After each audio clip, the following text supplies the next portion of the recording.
Hi everyone, I'm here with Matthew of Blackpoolmatt's Wine Club. We are here for the December Wine Club talk, and we have some great wines in front of us, and so glad that you could join us. Yeah, 3 wines which are in different people's shipments. Everyone gets their personalised shipments, not everyone gets the same wine, but these are 3 wines which are featuring in different shipments, and all really good wines, I think. Matthew threw me a curveball and he didn't let me read about these or try them, so you'll have to bear with me, but luckily he knows everything about these and he will be your guide for today. Yes, it's kind of a blind tasting for Ella. She doesn't know anything about exciting. these wines, but she does have a cheat sheet, so it's not completely blind. And that, of course, is the advantage of being a member of the wine club, is that with each wine you get the info about the wine. And this isn't just boring technical information, it's about who makes the wine, where the wine comes from, and what makes it distinctive. Yep, he switches it, he splits it up into the people, the place, and the wine, and so he kind of dives into all aspects of it. Yeah. So I'm here to educate about these wines, and that again is one of the purposes of this wine club, is learning about wine.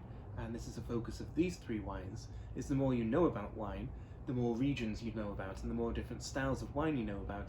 You don't have to just go to your go-to wine in the supermarket. You can see something on the shelf in an independent wine shop, or something that I've picked for you, and understand what it is, or what it tastes like, and how you're going to enjoy it. All right, so the first wine is a Burgundy Aligoté, and it's from Burgundy, France. And Matthew, what is your overview of it? So Aligoté is, there's 2 great varieties in Burgundy for white wine. One is Chardonnay, which is what the majority of white Burgundy is, and the other is Aligoté. And this is a wine which was generally used for table wine. You go to a local bar or a restaurant, and the white wine would be Aligoté. So much simpler, very high in acidity, and wasn't really considered to be the highest quality. But now producers are really working with Aligoté and selecting the best sites for the grape variety. It's going to minimise that really high acidity, so it's not too tart, but still getting the ripeness to the wines as well. And so a grape variety which more producers are working with, and it's a lot of fun. So there's more to Burgundy than just a Chardonnay. That's awesome. And also unusually for this wine is that it's from Côte d'Auxerrois, which is north west of Burgundy, so a much cooler region. So it's actually very near to Chablis. So it's surrounding the beautiful city of Auxerre, just southeast of Paris. So again, a region which has really been overlooked. It's not something that people know about, but this producer in particular, they invested in the region about 10 years ago, thinking, well, this is somewhere different, the land is a bit cheaper, let's do something different. And they're producing really good wine and drawing attention to the region. That's great. There's like a slight effervescence to it that I really like. Yeah. It's really fresh, really bright. That's great. And that's what we expect from Aligoté, that really high acidity, so it's really fresh and really bright. It's not particularly fruity because it's coming from a cool region. It's got that real linear quality to it, which makes it, I think, a lot of fun, and also very food friendly as well. Yeah, what did you have it paired with? Baltimore style crab cakes. Why did you choose that? The crab cake is, I think, the key thing here. Just that high acidity cutting through the kind of oily texture of the crab cake, pairing well with seafood, and a crab cake which should have a lot of flavour to it, which the acidity of this wine will stand up to, and make the dish very refreshing as well. Yeah, perfect for Christmas time, holiday time. Exactly, yeah. And I think this wine just makes me, even though it's not from the sea, it really reminds me of the seaside. There's kind of salinity to it. Yeah, brininess to it, yeah. Yeah, great. All right, so we move on to the Cinsaut from Craven, which is South African. Yeah, we tried this a while ago, actually, so this isn't the first time, but it's great. It's from South Africa. Do you have any more to add? Yeah, well, Cinsaut is the grape variety which is most planted in South Africa about 100 years ago, and is now coming back into fashion. It was planted just for high yields and for simple wines, and now these old vines are producing more concentrated styles of wine. So I think this wine is a lot of fun. It's been a while since I tried it, so Yeah, me too. and this has been in quite a few people's shipments this month, because I feel it is a good holiday wine because it's medium-bodied, paler in colour, goes well with a lot of different types of food. It's not too rich, but there's still a nice warming aspect to it. And it is made from an Australian South African couple who met in Sonoma in 2007 and then went back to South Africa to make this label. So that's kind of neat a little. They pull from a lot of different regions, and so I'm sure it's a well-rounded couple. Yeah, and it's from Stellenbosch as well, which is the most prestigious of South Africa's regions. So there's a good source to this fruit.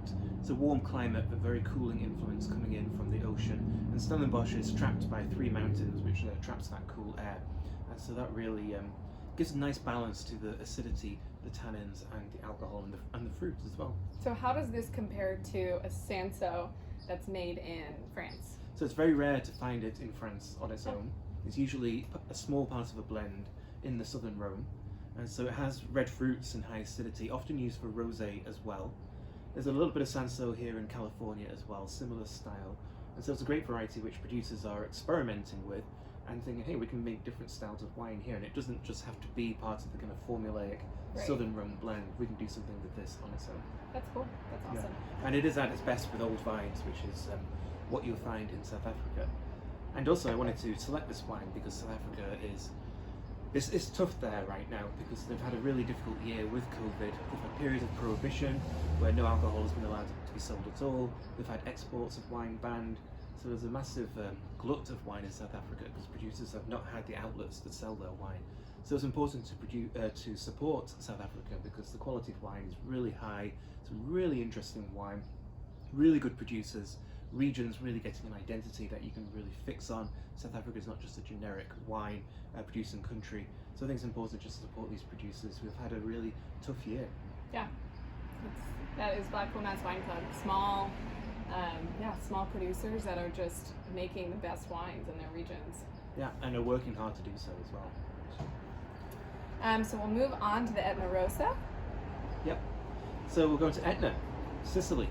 So Mount Etna is a volcano, still active, and so the soils are volcanic, as you would expect. And Sicily is a warm region, and it's in the Mediterranean, the largest island in the Mediterranean. And the style of wine produced in Sicily is usually quite big and full and fruity and higher in alcohol. But Mount Etna is different because the altitude is very high. So we're over 1,000 meters in altitude for this wine.